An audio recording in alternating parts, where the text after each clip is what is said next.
இறையருளை பற்றி இன்பற்று வாழ்க. நோய் நொடி இல்லாமல் 16 பற்றினை பெருவாழ்வு வாழ்க. இப்ப நான் உன வாழ்த்திருக்கிறேன். ஆமா, உனக்கு எனக்கு பகை இல்லை. எனக்கு முன்பாக நீ வேடம் தாங்கி வருகிறாய், என் ஆசீர்வாதம் நீ வருகிறாய். நெல் நல்லாடுறா கண்ணு இப்ப சொல்றேன். காலையில உனக்கு எனக்கு பகை ஏற்படுது, சரியான பகை. அப்படி ஏற்படுகிற பொழுது நீ நாசமா போடுடா போடா அப்படின்னு வாய்தான் சொல்லுது. இந்த நாவி நான் சொல்கிறேன். இப்ப நஞ்சாயிரு, காலையில நாசமா போடான்ற நான் சொல்வது ஆவது உண்டு. ஒண்ணு இல்ல ஏ பையா, எடா மாத்துக்கட்டுல வந்துட்டே இருக்கீங்களாடா. ஏய் ஏ பையா, ஏய் அவன் என்று அணுவும் அசையாது. இறை அருளை பெற்று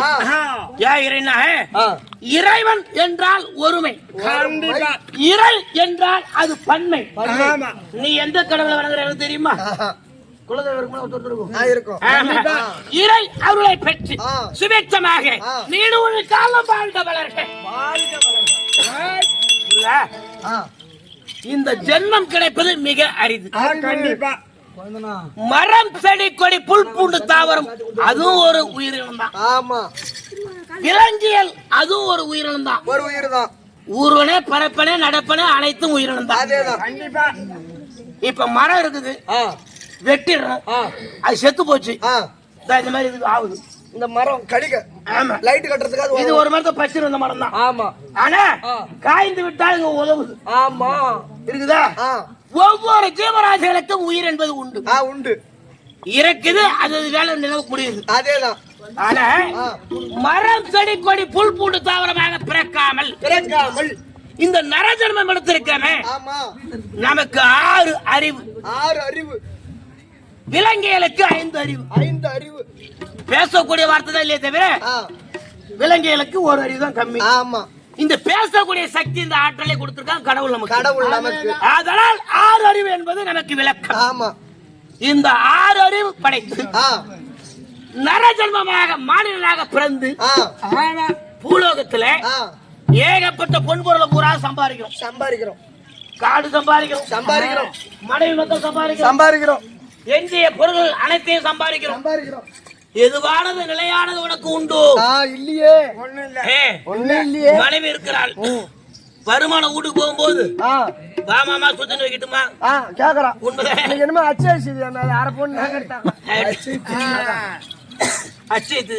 என்ன திதியோ. ஆக வருமானம் இல்லையே, அதுதான் ஒரு பெரிய சொல்ல. இல்லானை கண்டால் இல்லாலும் மதியால். வருமானம் இல்லாதவனை கண்டுவிட்டால் இல்ல மனையால். ஆமா. கொண்டாடி கூட மதிக்க மாட்டாளாம். 2000 ஒரு நாளைக்கு சம்பாதிக்கிறான், 100 ரூபாய்க்கு பெட்ரோல் காசு போடுறீங்க தலை வச்சு. ஆமா, நீ கேட்ட கெடுக்கணும். இது வேற உண்டாகும். இந்த ஆடவனுக்கு ஒரே ஒரு உருவம் தான், ஒரே பேரு தான், முருகன் தான். ஆமா. நீ சம்பாதிக்கணும், மனைவி மக்களை காப்பாற்றணும், வாழ்க்கை நடத்தணும், இது இயல்பான ஒண்ணு. ஆமா. இந்த தாய்மார்களுக்கு 3 வகையா பிரிச்சிருக்காங்க. வளர்ந்து ஆளாகிற வரையில், படித்து முடிக்கிற வரையில் தாய் தகப்பன் பத்திரமா பாத்துக்குவாங்க. நல்ல இடத்துல கட்டி கொடுக்கணும், நல்லா படிக்க வைக்கணும், பெரிய ஆளா ஆக்கணும். இது தாய் தகப்பன் கண்ட்ரோல், மனசுல எண்ணம். அது முடிந்து பருவ காலம் வந்த உடனே ஒரு கண்ணீசரமான பையனத்தை கையில புடிச்சு கொடுத்து, நான் பாத்துட்டேன் பிள்ளைய பத்திரமா, இதுக்கு மேல நீ பாத்துக்கணும், பத்திரமா பாத்துக்கடா கண்ணு அப்படின்னு ஒரு கடமை. ஒரு ஆடவளத்துல கரத்தை பிடித்து கொடுக்கிறார்கள். ஆமா. தந்தை தாய் மறந்து விட்டார்கள், கணவனோடு வாழ்ந்து கொண்டிருக்கிறார். நீ வருமானம் கொண்டு போய் கொடு, செலவு நலவு பார்ப்பாங்க, இன்புற்று சந்தோஷமா இருப்பாங்க. வருமானம் குடும்பத்துல 1008 பிரச்சனை இருக்கும். ஆனா நீ ஒரு குழந்தை பாக்கி பெற்ற பிறகு, ஒரு பிள்ளைய பெற்று அந்த குழந்தையை ஆளாக்கி அவன் 10 ரூபாய் சம்பாதிக்க ஆரம்பிச்சிட்டானா உடனே தாயாகப்பட்டவள் புள்ள பர திரும்பிக்கோங்க. அப்படி அவ்வளவுதான். ஏற்கனவே தாய் தகப்பன், இரண்டாவது கணவன் அரவணைப்பு, 3வது பிள்ளைகளுடைய அரவணைப்பு. இப்ப இது பூரா உனக்கு ஒரு பெரிய கடமையா இருக்குது உங்களுக்கு.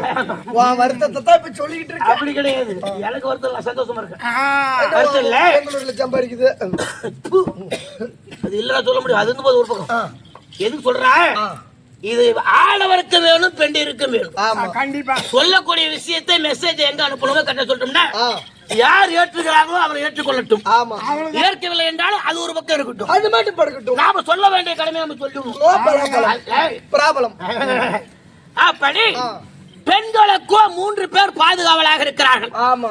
இந்த ஆண் ஜன்மம் இருக்குது, தாய் தகப்பன் படிக்க வைக்கிறாங்க. நீ ஒழுங்கா படிச்ச ஆச்சு, அதுக்கு மேல பருவம் உன் கதை வேற. கட்டைக்கு போறவனும் கடைசி வரலும் பொறுப்பு பூரா உணர்த்தும். ஆதலால் இதெல்லாம் எதுக்கு சொல்றேன், அனைத்தும் உனக்கே. நான் சொன்னா சுருக்க மாட்டி செத்துருவேன்.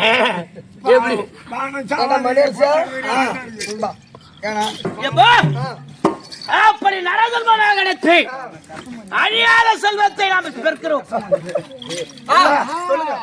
அந்த அழியாத செல்வம், அழியாத செல்வம் ஒண்ணுதான் இருக்குது. என்னங்க? கடல் உலகில் உற்ற பொருளுக்குள்ளே நன்மை தரும், அன்மை தரும் கல்வி நிலையான பொருளாம். கல்வியே நிலையான பொருளாம். இது கணனிலால் உருகாது, புனலினால் கரையாது கரையாது கல்வரால் திருடனாது கல்வரால் திருடனாது திடமிகு ராஜாலும் ராஜராலும் இதை தீண்டி சிதை குணாது இந்திய சிதை குணாது செயல் மிக்க மாதரால் சேதமாக ஒருவர் செல்லை விடினும் குறை உறாது விடினும் குறை உறாது கங்கை மகனேசனே மங்கை மகனேசனே கைலையம் கிரைவாசனே கற்ற கல்வி இருக்குது. என்னமோ நீ வந்த நேரம் அது பாட்டுக்கு படுகளமா மாறி போச்சு கப்புன்னு தூக்குது. பாக்குறது 10 பேர் போதும். அது போதும். அதான் முக்கியம். சம்பளம் குறைவா போகுது. தூக்க நேரம் கம்மிட்டு. சரிங்க. ஏப்பா நீ தண்ணி போடலாமா? ஒண்ணும் வேணாம். அதெல்லாம் விட்டுட்டேன். சரி. நான் வேற கருவாடு வாங்கி வச்சுட்டு எப்படா போலாம்னு பாக்குறேன். விட்டுட்டு பிறகு அப்பதான் ஆரம்பிக்கலாம். ஏய் வாடா தானே. என்ன பொய்யா சொல்றேன், வா போலாம். அப்படி நெருப்புல போட்டு கொளுத்து கற்ற கல்வி. ஆமா. 5 ரூமா. புனல் என்றால் நீர். ஆமா. தண்ணியில போட்டு கரைச்சு விடு. போகுமா? திருட நம்ம கிட்ட திருட முடியுமா? அழகிய பெண்களால் பசப்பலான வார்த்தைகளை பேசி கற்ற கல்வியை எல்லாம் புனையிட்டு போக முடியுமா? அப்பேற்பட்ட நிலையான செல்வத்தை ஆமா யாருக்காக சரீரத்தில் வாயுவாகப்பட்டது இருக்கிற வரையில் ஆமா இந்த நிலையான செல்வத்தை இறைவா கையிலேந்திரி வாசா எனக்கு குடடா ஞாபகம் வருது இல்லாம இருந்தா போதும். ஆமா நோய் வரக்கூடாது, அதை வேண்டிக்க. பரவாயில்ல, வந்தது சரியாகணும் வேண்டிக்க. நேத்து 8 ஓச்ச என் மோகனை இன்னும் கொஞ்சம் தான் கை பிசகி இருக்கும். போன வருஷம் 50 வருஷம் நான் முடிவு பண்ணணும். வீட்டுக்கு போய் பார்த்தா அப்புறம் சுத்தண்ணி வச்சு பண்ணணும். என்னமோ எச்சரிக்கா பண்ணணும். தொழில் செய்ய தப்பு இல்ல. நீ சிரிப்புக்காக செய்யற. கொஞ்சம் ஒரு பாயிண்ட் மாறி போச்சுன்னா அவ்வளவுதான். இந்த கால் கட்டி அது மேல சௌரியப்பள்ளி தான் போய் வந்தேன். கால் கட்டி 37 நாள் வீட்லயே படுத்த தலைவலி வச்சு. எனக்கு தான் வேளாள ரெண்டு விட்டு போச்சு. அனுபவிக்கிறது மிக மிக கஷ்டம். வயோதிகம் நிறைவேறபடினால் கொஞ்சம் எச்சரிக்கையா செயல்பாடு வரணும். அதனால ஆட்டம் அடுத்த பெருசு இல்ல, கொஞ்சம் நிதானம் தேவை. உதைக்கும் போது எச்சரிக்கையா போத. சரி இன்னைக்கு கரெக்டா ஓச்சறேன். செருப்பால அடிப்போம்ல. ஓ அப்படியா? நேத்து நலாங்கண்ணி கட்டிட்டு வந்து 8 ஓச்சு அக்கால ஓய். நீ பேட்ட பூரா கறியாக்கி விட்டா என்னடா பேசுறா தெரியுமா? அப்படி இருக்க சபைக்கு வந்து போடு. யார் விளக்கு மேல அப்படிங்கறா? சந்திரே உலக துணை